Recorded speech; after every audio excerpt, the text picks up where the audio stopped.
നിങ്ങൾ ഇതുപോലെ കെട്ടിപ്പിടിക്കണം. നമ്മുടെ അമ്മയെ കെട്ടിപ്പിടിക്കാൻ ഇഷ്ടമല്ല, അതുപോലെ ഈ അമ്മയെ ചേർത്ത് പിടിച്ചിട്ട് പറയണം, അമ്മ എനിക്ക് ഈ പ്രാർത്ഥനയൊക്കെ പ്രാർത്ഥിക്കുമ്പോൾ ഭയങ്കര ബോറാണ് കേട്ടോ, ഒരു ഉഷാറ് വരുന്നില്ല, ഒരു ഉണർവ് വരുന്നില്ല, എന്നെ ഒന്ന് സഹായിക്കാവോ, ഈ കയ്യിലൊന്ന് എന്നെ എടുത്തിരുതാവോ, അമ്മയുടെ ഈ നീല കുപ്പായത്തിനുള്ളിൽ എന്നെ പൊതിഞ്ഞു പിടിക്കാവോ, അമ്മയുടെ മടിത്തട്ടിൽ ഈശോയെ എത്ര തവണ ഇരുത്തിയതാ, എന്നെയും കൂടി ഒന്ന് ഇരുത്താവോ, അമ്മയുടെ രണ്ടാമത്തെ മകളായിട്ടൊന്ന് എടുക്കാവോ, എന്നെ പഠിപ്പിക്കാവോ. ഇങ്ങനെ മക്കളെ നിങ്ങൾ അമ്മയോട് സംസാരിക്കണം, അമ്മ നമ്മളോട് സംസാരിക്കും. ഓക്കെ, അമ്മയുടെ മണവും ഗുണവും ഒക്കെ ഉള്ള മക്കളായി മാറട്ടെ എന്ന് സിസ്റ്റർ ആത്മാർത്ഥമായി പ്രാർത്ഥിക്കുന്നു.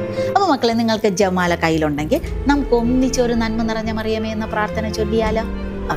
അപ്പോൾ ഒന്ന് എണീറ്റ് നിൽക്കാം, ഒരു ജപമാല വേഗം പിടിക്കാം, സ്നേഹത്തോട് പിടിക്കാൻ നമുക്ക് സമയമില്ല, നമുക്ക് ഒന്നിച്ചൊന്ന് പ്രാർത്ഥിക്കാം. ഓക്കെ.